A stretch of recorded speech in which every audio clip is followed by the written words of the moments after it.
বিভিন্ন ইলেকশনে, বিশেষ করে 21-এর ইলেকশন, 18-র পঞ্চায়েত ইলেকশন, 23-এর আবার পঞ্চায়েত ইলেকশন, যে ধরনের ম্যানিপুলেশন, ভায়োলেন্স, ললেসনেস, মানুষকে নির্যাতিত হতে সাহায্য করা, এই পুরো প্রক্রিয়াটাতে যেভাবে তারা আহ, যে ডিউটি পালন করা উচিত ছিল করেননি, উল্টো এমন কিছু ডিউটি পালন করেছেন যাতে বিরোধীদের কণ্ঠস্বর পুরোপুরি রোধ হয়ে যায়। ভদ্রলোককে চিনতে পারছেন? প্রাক্তন আইপিএস দেবাশিস ধর ওই শীতলকুচির মুসলিম অধ্যুষিত বুথে গুলি চালানোর ঘটনার যে সময় তিনি দায়িত্বে ছিলেন, মমতা বন্দ্যোপাধ্যায় তার উপর একেবারে ক্ষিপ্ত হয়ে গেছিলেন কেন গুলি চালানো হলো, কেন্দ্রীয় বাহিনী গুলি চালিয়েছে। সেই দেবাশিস ধর বলছেন কিভাবে মমতা বন্দ্যোপাধ্যায় তার পুলিশ অফিসারদের কাজে লাগিয়ে ভোটকে ম্যানিপুলেট করে, কিভাবে বিরোধীদের জব্দ করা হয়, বিরোধী নেতা নেত্রীদের জব্দ করা হয়, কিভাবে দুষ্কৃতীদের সাহায্য করা হয়। দেবাশিস ধর সবটা দেখাবো আপনাদের।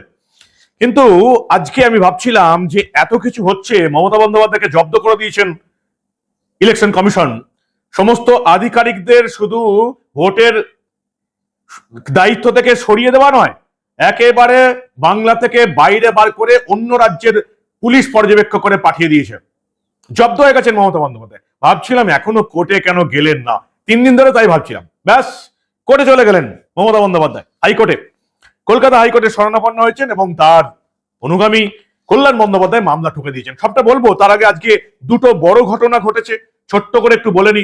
আরজি করে আবার কাণ্ড, আরজি করে ট্রমা কেয়ার বিল্ডিং এর লিফটে বহুক্ষণ আটকে পড়ে হৃদরোগে আক্রান্ত হয়ে মৃত্যু হলো একজন ব্যক্তির। অরূপ বন্দ্যোপাধ্যায়, 40 বছর বয়স, দমদমের বাসিন্দা, একটা সংস্থায় কাজ করতেন। ভোর 5টা নাগাদ তিনি ওই লিফটে চেপেছিলেন, ব্যাস হঠাৎ করে আটকে যায়। বেশ কয়েক ঘন্টা আটকে থাকার পর ডাকাডাকি চলতে থাকে, কিন্তু কোনো ফল মেলেনি, কোনো লোক আসেনি। 1 ঘন্টা আটকে থাকার পর হৃদরোগে আক্রান্ত হয়ে মৃত্যু হয় তার। পিসি ভাইপো এখন অব্দি একটা শব্দ বলেননি। এসআইআর লাইনে না দাঁড়িয়ে নাকি প্রচুর লোকের মৃত্যু হয়েছিল, বিএলওরা কাজ করতে গিয়ে নাকি প্রচুর লোকের মৃত্যু হয়ে গেছিল। পিসি এবং ভাইপো চিৎকার করে করে প্রতিদিন বাংলার মানুষকে এই মিথ্যাগুলো তারা বলতেন। কিন্তু তারা এই বর্ধমান হুগলিতে একের পর এক আলু চাষি আলুর দাম না পেয়ে আত্মহত্যা করছে, একবারও তাদের মনে হচ্ছে না যেগুলো আত্মহত্যার ঘটনা। কি নির্লজ্জ একটা প্রশাসন আপনারা চালাতে দিচ্ছেন। তেমনি এই অরূপ বন্দ্যোপাধ্যায় 40 বছর, আরজি কর ট্রমা কেয়ার বিল্ডিং এর লিফটে আটকে পড়ে মারা গেলেন। তাকে কি শহীদের সম্মান দেবে মমতা বন্দ্যোপাধ্যায় এবং অভিষেক বন্দ্যোপাধ্যায়? সরকারি অব্যবস্থার কারণে এই অরূপ বন্দ্যোপাধ্যায়ের অকাল মৃত্যু হলো, তাকে শহীদের মর্যাদা দেবে না পিসি ভাইপো? সরকারি টাকা দেবে না? অন্তত 10 লাখ টাকা একটা সরকারি চাকরিতে দেওয়া উচিত। আপনারা কি বলেন?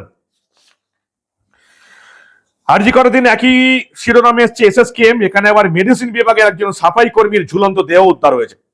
প্রাথমিকভাবে জানা যাচ্ছে তিনি ওই হাসপাতালের গ্যাস্ট্রো বিভাগে চুক্তিভিত্তিক সাফাই কর্মী ছিলেন। আত্মহত্যার ঘটনা মনে করাচ্ছে, কিন্তু কি ঘটনা সেই নিয়ে তদন্ত করছে পুলিশ। মৃতের নাম ইমরান সর্দার, 22 বছর বয়স। হাসপাতালে কি করে, এসএসকেএম এর মতন সুপার স্পেশালিটি হাসপাতালে কি করে একজন লোক যদি আত্মহত্যাই করে থাকে, কি করে সুযোগ পাচ্ছে, সেটাই যে সবচেয়ে বড় কথা।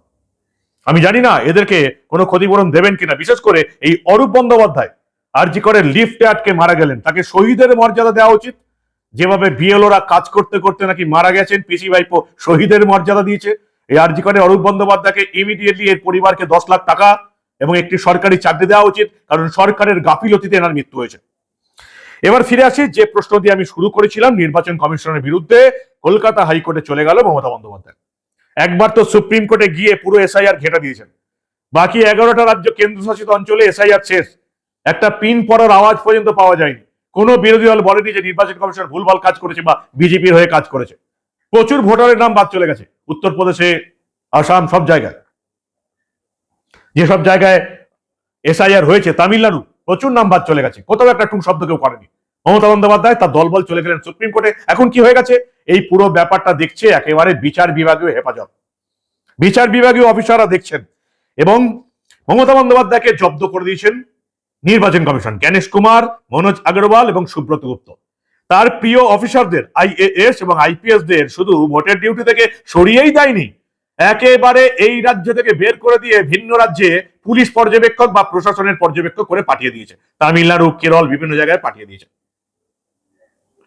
অর্থাৎ নির্বাচন কমিশন এতদিন একটা কাজের কাজ করেছে, ব্যাস খেপে গেছেন মমতা বন্দ্যোপাধ্যায়। তিনি আগেই জানতেন যারা অনেকদিন ধরে পদে আছেন বা তার কাছের লোক বলে পরিচিত তাদেরকে সরিয়ে দেবে, এবং তার জন্য তিনি তৈরিও ছিলেন। আরো 3টে নাম হয়তো পাঠাতে হতো, সেই 3টে নামও তার পছন্দের ব্যক্তি হতো, সেখান থেকে একটা নাম তুলে নির্বাচন কমিশন বসিয়ে দিত, তাতে কাজের কাজ কিছুই হতো না। নির্বাচন কমিশন এবার সেই সব জিনিস একেবারে উড়িয়ে দিয়েছে, কারোর কথা শোনেনি। 3জন নাম দেবার কোনো প্রশ্নই আসেনি। মমতা বন্দ্যোপাধ্যায়কে একেবারে জানিয়ে দিচ্ছে নির্বাচন কমিশন যে এই লোককে এবার পোস্টিং করা হলো, তারই রাজ্যের অফিসার, অতএব অসুবিধার কিছু নেই। মমতা বন্দ্যোপাধ্যায় চলে গেলেন হাইকোর্টে। কল্যাণ বন্দ্যোপাধ্যায়, আমরা দেখলাম আজকে মুখ্য নির্বাচন আর জ্ঞানেশ কুমারকে তিনি পার্টি করেছেন এবং সেখানে চলে গেছেন হাইকোর্টে চলে গেছেন, এবং সেখানে তিনি প্রধান বিচারপতির দৃষ্টি আকর্ষণ করেছেন যে অন্যায়ভাবে কোন নিয়ম কানুন না মেনে কমিশন একের পর এক আধিকারিককে বদলি করে দিচ্ছে। শুধু বদলি করছে না, তাদেরকে একেবারে ভিন রাজ্যে পুলিশ পর্যবেক্ষক এবং প্রশাসনিক পর্যবেক্ষক করে পাঠিয়ে দিচ্ছে। যেটুকু আমরা জানতে পেরেছি, প্রধান বিচারপতির ডিভিশন বেঞ্চ যারা আবার এই এসআইআর এর কাজে ব্যস্ত আছে, নথি চেক কাজ করছে। আপনারা জানেন এই হাইকোর্টের প্রধান বিচারপতি সুজয় পালের নেতৃত্বে নথি চেকিং এর কাজ চলছে। 700 জন বিচার বিভাগীয় অফিসার, এদের মধ্যে বিচারক আছেন, বিচারপতি আছেন, রেজিস্ট্রার জেনারেলের কর্মীরা আছেন, 700 জন কর্মী কাজ করছেন। হাইকোর্ট, অন্যান্য বিভিন্ন কোর্ট, বিভিন্ন রাজ্যের কোর্ট, ঝাড়খণ্ড এবং ওড়িশা থেকেও নাকি বিচারপতিরা এসছেন, সেসব কোর্ট কাজ বন্ধ রেখে তারা এখন নথি চেক করছেন। ফলে সুজয় পাল সেই মামলা গ্রহণ করেছেন এবং যেটুকু জানা যাচ্ছে দ্রুত শুনানির আবেদন মঞ্জুর হয়েছে। সম্ভবত আগামী সোমবার কল্যাণ বন্দ্যোপাধ্যায়, মমতা বন্দ্যোপাধ্যায়ের করা এই মামলার শুনানি হবে। প্রশাসনিক রদবদল কেন হবে সেই নিয়ে আইনি লড়াই, অর্থাৎ ভোটের লড়াই তো পরে হবে। আগে তৃণমূল কংগ্রেস হাইকোর্টে লড়বে নির্বাচন কমিশনের সঙ্গে। খুব ভালো, তার মানে মনে হচ্ছে ভোটের লড়াই হারতে চলেছে, তাই আইনি লড়াই লড়তে হচ্ছে নির্বাচন কমিশনের সঙ্গে। ক্ষতি হবে, কি করা যায় বলুন তো? 95 লাখ থেকে 1 কোটি ভুয়ো ভোটার বাদ যেতে চলেছে। পার বিধানসভায় 32,000 করে ভুয়ো ভোটার বাদ চলে যাচ্ছে। ওদিকে আবার ভবানীপুর কেন্দ্রে মমতা বন্দ্যোপাধ্যায়ের মাথার উপর নৃত্য করছেন শুভেন্দু অধিকারী। কি করা যাবে? মমতা বন্দ্যোপাধ্যায়ের একের পর অফিসারকে পুরোপুরি একেবারে ভোট থেকে বের করে দিয়ে ভিন রাজ্যে পাঠিয়ে দিচ্ছে। সিরে সংক্রান্তি, তারপরে আবার জনতা জেগে গেছে, তারা ঠিক করে নিয়েছে মমতার তৃণমূলকে একটা ভোট দেবে না। এই চোর, চিটিংবাজ, দুর্নীতিবাজ, চাকরি চুরি করেছে যারা, গরিব মানুষের কলপায়খানা, ঘর, আবাসন চুরি করেছে যারা, পুকুর, নদী, বালিচোর, কয়লা চোর যারা, তাদেরকে ভোট দেবে না। তার চেয়েও বড় কথা, এই তোষণ রাজ তৃণমূলকে একটা ভোট দেবে না। মালদা, মুর্শিদাবাদ, উত্তর দিনাজপুর, দক্ষিণ 24 পরগনা, উত্তর 24 পরগনা, বর্ধমান, বীরভূম, ডেমোগ্রাফি বদলে যাচ্ছে। এই তোষণবাদ তৃণমূলকে কেউ ভোট দেবে না। ফলে মমতা বন্দ্যোপাধ্যায় হারছে, চতুর্থবারের জন্য তারা ক্ষমতায় আসবে না। কিন্তু তারপরেও যদি তাদের অফিসারদের এভাবে সরিয়ে দেয়, তাহলে মমতা বন্দ্যোপাধ্যায় তো ভোটের কন্ট্রোল হারিয়ে ফেলবে। তাই ছুটে গেলেন হাইকোর্টের প্রধান বিচারপতির কাছে নির্বাচন কমিশনের বিরুদ্ধে। জ্ঞানেশ কুমারকে পার্টি করা হয়েছে, কল্যাণ বন্দ্যোপাধ্যায় মামলা করেছেন, আগামী সোমবার এই মামলার শুনানি। আমিও দেখতে চাই যে সংবিধান স্বীকৃত একটা সংস্থা নির্বাচন কমিশন, তার বিরুদ্ধে কি রায় দেয় কলকাতা হাইকোর্ট, সেটাও দেখতে হবে। আর অন্যদিকে বিভিন্ন জায়গায় বিভিন্ন খবর, অনেকে জানতে চাইছেন কত নাম বাদ যাচ্ছে। এখন অব্দি যেটা অফিসিয়াল খবর আমরা জানতে পেরেছি, ইলেকশন কমিশন থেকে ঘোষণা হয়নি, আনঅফিসিয়াল রিপোর্টারদের জানানো হয়েছে যে নাকি 23 লক্ষ নথি নাকি চেক হয়ে গেছে, তার মধ্যে 8 লাখ নাকি নাম বাদ গেছে, অর্থাৎ প্রায় ওই 30% কাছাকাছি। কিন্তু আমার কাছে যেটা খবর আমি আপনাদের দিচ্ছি, 60 লক্ষের মধ্যে প্রায় 40 থেকে 50% মানুষের নাম বাদ চলে যাবে। যে সমস্ত বিচারকরা, বিচারপতিরা কাজ করছেন, তাদের যারা লোকজন আছেন তারা বলছেন যে আমার স্যারের কাছে, আমার ম্যাডামের কাছে যা নথি আসছে সবটাই জাল, যারাই পোঁচাই করে 50%-এর উপর বাদ চলে যাচ্ছে। আমি এখনো আশাবাদী এই 60 লাখের মধ্যে 30 লাখ ভুয়ো ভোটার বাদ যাবে, মিনিমাম 30 লাখ। আগে 65 লাখ বাদ চলে গেছে ভুয়ো ভোটার, 30 লাখ আবার বাদ যাবে। 95 লক্ষ, মিনিমাম 95 লক্ষ প্লাস ভোটার এবারে ভোট দিতে পারবে না। হচ্ছে ভুয়ো ভোটার পার বিধানসভায় 32,000 করে গড়ে। এর মধ্যে মমতা বন্দ্যোপাধ্যায় বিধানসভায় আবার 45 থেকে 50,000 আছে। ফলে এই লিস্টটা কবে বেরোবে? সাপ্লিমেন্টারি লিস্ট 20 মার্চ বা 21 মার্চের মধ্যে প্রথম সাপ্লিমেন্টারি লিস্ট বেরোবে। মনে করা হচ্ছে এটা ওই 23 লক্ষের কাছাকাছি একটা লিস্ট, 23-24 লক্ষের কাছাকাছি একটা লিস্ট বেরোবে। এবং আমি প্রথমে আপনাদের যেটা বলেছিলাম যে প্রায় 20 লাখের নথি চেক করতে পারবে না, নির্বাচন কমিশন সূত্রে এবং হাইকোর্ট সূত্রে যেটুকু জানা যাচ্ছে, 700 জন বিচার বিভাগীয় অধিকর্তা দিনরাত এক করে হাইকোর্ট এবং সুপ্রিম কোর্টের মান সম্মান বজায় রাখার জন্য কাজ করছেন। তারা পার ডে গড়ে 2 লাখ করে নথি চেক করছেন।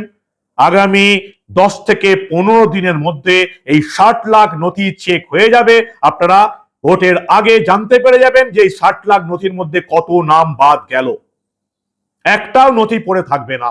এরপরে ফাইনাল এই সাপ্লিমেন্টারি ভোটার লিস্ট বেরোবে, তারা ফাইনাল ভোটার তালিকায় যাবেন, এরা ভোট দিতে পারবেন। 95 লক্ষ ভুয়ো ভোটার ভোট দিতে পারবেন না। কিন্তু এই যারা ভুয়ো ভোটার হচ্ছেন, যারা এখন এই নথি চেকিং এর পর বাদ যাচ্ছে, তারাও কিন্তু যদি ভুলবশত বাদ পড়ে যান, যদি এবারের ভোট দিতে না পারেন, তারাও কিন্তু সুযোগ পাবেন। তাদের জন্য সুপ্রিম কোর্টের নির্দেশে কলকাতা হাইকোর্ট বিশেষ ট্রাইব্যুনাল, বিচারপতিদের বিশেষ ট্রাইব্যুনাল তৈরি করছে। যারা এই 95 লাখের মধ্যে থাকবেন, এবারের ভোট দিতে পারবেন না, তাদেরও কোনো আফসোস বা দুঃখ করার কোনো কারণ নেই। তারা এই বিশেষ ট্রাইব্যুনালে যেতে পারবেন। প্রথমে তারা জেলা শাসকের দপ্তরে আবেদন করতে পারবেন, জেলা শাসকের দপ্তরে আবেদন করতে পারবেন, নির্বাচন কমিশনের দপ্তরে আবেদন করতে পারবেন। তারপরেও যদি এই সমস্যা না মেটে, আপনাদের জন্য বিশেষ ট্রাইব্যুনাল গঠন হবে। ফলে চিন্তার কোনো কারণ নেই, প্যানিকের কোনো কারণ নেই। আজকে আমরা আবার দেখলাম দুপুর 1টায় ভিডিও কনফারেন্স হলো, সেখানে বিভিন্ন জেলা নির্বাচনী আধিকারিক, পুলিশ সুপার, পুলিশ কমিশনাররা আবার বৈঠক করলেন। জ্ঞানেশ কুমার ছিলেন, মনোজ আগরওয়াল ছিলেন, সুব্রত গুপ্ত ছিলেন। পরিষ্কার জানিয়ে দেওয়া হয়েছে, কোন রকমের জুলুমবাজি, কোন রকমের সন্ত্রাস, কোন রকমের হামলা, কোন রকমের হুমকি একেবারে বরদাস্ত করা হবে না। যে বুথ থেকেই খবর আসবে, যে বুথে ওয়েবকাস্টিং হবে না, যে বুথে সিসিটিভি চলবে না, সেই বুথে ভোট বন্ধ করে দেওয়া হবে। আবার নতুন করে নির্বাচন করা হবে। যেখানে ঝামেলা হবে, হুমকি দেওয়া হবে, বুথের পাশে বোমা পড়বে, সেই সব বুথে আবার ভোট নেওয়া হবে, পুনর্ভোট হবে। ফলে পরিষ্কার বলে দেওয়া হচ্ছে, ফ্রি অ্যান্ড ফেয়ার ইলেকশন হবে। বিএলওদের একটা নতুন কাজ দেওয়া হচ্ছে। এই বুথ লেভেল অফিসার যারা এই এসআইআর এর কাজ করলেন, তাদেরকে একটা নতুন কাজ দেওয়া হচ্ছে। যদিও আমার মতে সেটা খুব ভুল হচ্ছে নির্বাচন কমিশনের তরফ থেকে, কারণ এই বিএলওদের অধিকাংশ তৃণমূলের হয়ে কাজ করেছে। বিএলওদের দায়িত্ব দেওয়া হচ্ছে, তারা পোস্টাল ব্যালটে ভোট নিতে যাবেন। তারা ভোট নিতে যাবেন বয়স্কদের ভোট তারা নিতে যাবেন। বিএলওরা বাড়ি বাড়ি গিয়ে বয়স্কদের ভোট নেবেন। তবে আমার যথেষ্ট আপত্তি আছে এখানে, কারণ এই বিএলওদের অধিকাংশ হচ্ছে তৃণমূলীদের হয়ে কাজ করছে। তারা এই বয়স্কদের ভোট যে একেবারে জোড়া ফুলেই নিয়ে চলে আসবে, সেটা বলার অপেক্ষা রাখে না। সিদ্ধান্ত ভালো, কারণ বয়স্করা যাতে ভোট দিতে যেতে পারে না, তাদের ভোট তাদের বাড়ি গিয়ে নিয়ে আসা হবে, সিদ্ধান্ত ভালো। কিন্তু আমাদের রাজ্যে এটা অত্যন্ত খারাপ, কারণ আমাদের অধিকাংশ বিএলও হচ্ছে তৃণমূলী। তারা এই বয়স্কদের ভোটটা পুরোপুরি তৃণমূলের বাক্সে ফেলবে। অন্যদিকে আরো একটা বড় খবর, যারা বিভিন্ন পেশায় আছেন, ভোটের কাজ করছেন, তাদের জন্য পোস্টাল ব্যালটের ব্যবস্থা হচ্ছে। এবং এই প্রথমবার সাংবাদিক যারা কাজ করছেন, আমি অ্যাজ এ মিডিয়া পার্সন কোনোবারই ভোট দিতে যেতে পারি না। আমার ভোট হচ্ছে মেমারিতে, পূর্ব বর্ধমান মানে মেমারিতে। আমি ভোট দিতে যেতে পারি না, কারণ সেদিন তো ভোটের খবর করতে হয়। বাড়ি গিয়ে ভোট দিয়ে কলকাতা আসতে আসতে সময় চলে যাবে। তাই এবার সাংবাদিকদের জন্য পোস্টাল ব্যালটের ব্যবহার করা হচ্ছে। সাংবাদিক, পুলিশ, বিভিন্ন জায়গায় সিভিক ডিফেন্স, সিভিক ভলেন্টিয়ার্স যারা যারা আছেন, যারা এই সমস্ত কাজে জড়িত থাকবেন, ভোটের কাজে, তাদেরকে পোস্টাল ব্যালটে ভোট দেওয়ার ব্যবস্থা করছে। সাংবাদিকদের জন্য কিন্তু এই প্রথমবার ব্যবস্থা করা হচ্ছে। বিচারাধীন ভোটারদের লিস্ট আজ বা শনিবারের মধ্যে বেরিয়ে যাবে। 20 লক্ষ নাম বেরিয়ে যাবে, এটুকু আমরা ধারণা করছি। অফিসিয়াল হিসাবে এই 20 লক্ষের মধ্যে 8 লক্ষ ভোটারের নাম বাদ চলে গেছে, এরা ভুয়ো ভোটার। কিন্তু আমার হিসাবে শেষ অবধি এই 60 লাখ থেকে প্রায় 45 থেকে 50% নাম বাদ চলে যাবে। 60 লাখের মধ্য থেকে আমার হিসাবে 25 থেকে 30 লাখ লোকের নাম, ভুয়ো ভোটারের নাম বাদ যেতে চলেছে। মোট নাম বাদ যাবে 65 লাখ আগে গেছে, এরপরে 30 লাখ যাবে ভোট। 95 লাখের আশেপাশে থাকবে, বিষয়টা বাড়বে, কমার আশঙ্কা নেই। এই হচ্ছে এখনকার খবর। কি বলবেন আপনারা? মমতা বন্দ্যোপাধ্যায় হাইকোর্টে চলে গেল, কল্যাণ বন্দ্যোপাধ্যায় মামলা করে দিলেন যে অফিসারদের বদলি করা ঠিক হচ্ছে না, অফিসারদের অন্য রাজ্যে পাঠিয়ে দেওয়া একেবারে নিয়ম বিরুদ্ধ। এখন হাইকোর্ট কি নির্দেশ দেয় সেটা এখন দেখার। হাইকোর্ট আদৌ সংবিধান স্বীকৃত একটা সংস্থা নির্বাচন কমিশনের বিরুদ্ধে গিয়ে কোনো রায় দেবে বলে আমার অন্তত মনে হয় না। আপনারা কি বলেন? আপনাদের মূল্যবান এবং গুরুত্বপূর্ণ মতামত জানান দা নিউজ বাংলার কমেন্ট সেকশনে। মমতা বন্দ্যোপাধ্যায় ভয় পেয়ে গেছেন, তিনি হার চোখের সামনে দেখতে পাচ্ছেন, তাই ভোটের লড়াইয়ের আগেই চলে যাচ্ছেন হাইকোর্টে। দেখতে থাকুন দা নিউজ বাংলা। আমরা আবার এই রাজ্যে ঘটে যাওয়া ভোট সংক্রান্ত এমন অনেক তথ্যই চেপে রাখতে দেব না।